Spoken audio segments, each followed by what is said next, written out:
I could have done with one of those bicycles to come from backstage to here, but there we are. Wassalamu alaikum to everybody. It's a huge, huge pleasure to be here. I am very, very honored to be invited, and I don't want to take up too much time, but I want to relay some important messages. My name's Tony McNulty. I have until recently been the Minister for Police and Counter-Terrorism, but now I'm the Minister for Employment and the Minister for London. And I know this is a national event, but I think it's to London's great credit that we can hold such an event here in the heart of the East End. I'm delighted to be here to talk to so many people from such an array of backgrounds, and it is my great pleasure to have seen some of the proceedings yesterday on the television, particularly, I think, Yusuf Islam's piece where he spoke about misconceptions, deliberate or otherwise, where he spoke about the Abrahamic roots of all the main religions, monotheist religions, and where he spoke about isolation and disconnectedness. And clearly, at any time, but particularly as we go into a period of economic slowdown, it must be right that the government are talking to all of its communities. When I was in the Home Office looking after police, I worked very, very closely with the National Association of Muslim Police and others, including the Muslim Safety Forum, to get to understand where people are coming from, because what Yusuf Islam says is exactly right. If the communities persist in isolation and disconnectedness, thinking that's about safety, if we are doing all we can not to understand each other, then that way lies madness, and that way allows the extremists to fill the space that we should all be filling in the course of normal democratic discourse. I do, by the way, I think come on a cross-party basis in the sense that I would endorse much of what Dominic Grieve has said in his role as Shadow Home Secretary, but I stand here more than anything very, very proud to understand and relay that the government understands the importance of diversity, the importance of our communities working together, and the important role that the Muslim community and Islam in general plays in modern British society. And that's absolutely right. And if I needed any judgment of that, just looking round at the exhibition, I've seen any number of people from a Muslim background playing a clear leading role in so many aspects of what our society needs, in charities, in government, in academia, in the media, sometimes in politics. But I know, and I think everyone here knows, that we need to do much, much more. We need to do much, much more to make sure that the potential of all of our children, especially in the Muslim community, is being realized.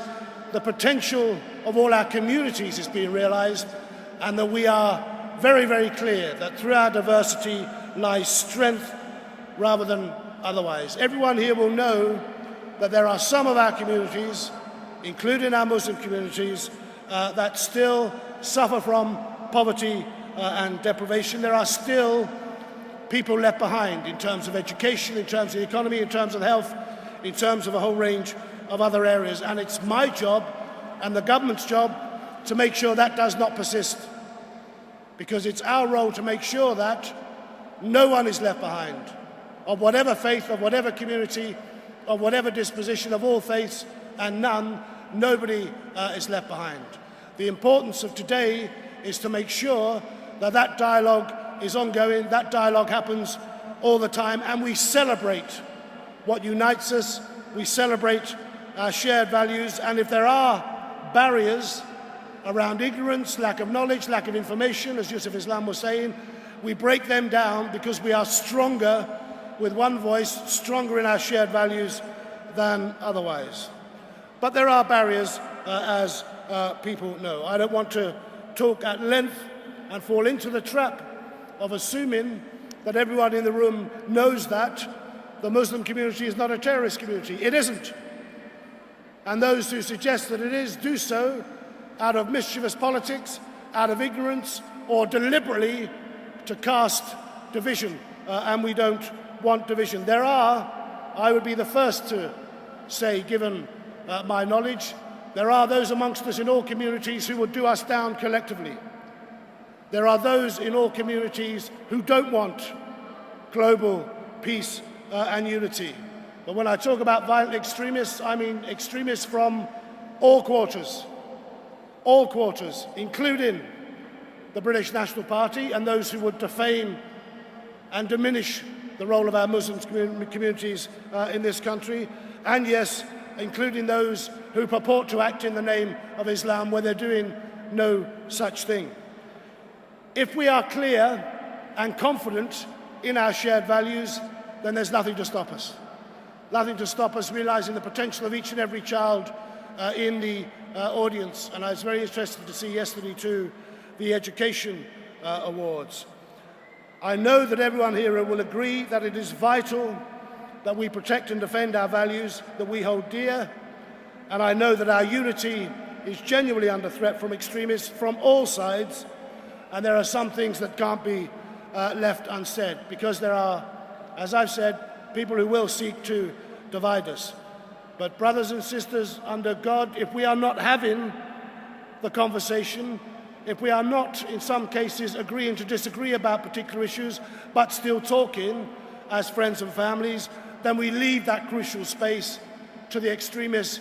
We leave it to those who would do us all down collectively. Because if there is a threat from extremism from all quarters, including racist, it is only our unity, it is only that which unites us that will get us through. There will be people at this event, as Dominic Griever said, who I profoundly disagree with. There are people at this event who I disagree with so much I wouldn't speak to them in any circumstance at all. But there are plenty I disagree with who I will keep talking to because we must.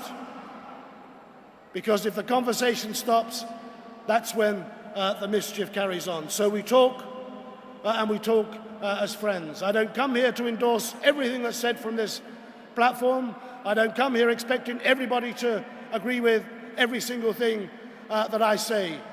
But as friends and as brothers and sisters, we talk because to stop talking simply isn't the case at all. And I hope people will agree that shock horror, sometimes governments get things wrong, and I've said that myself.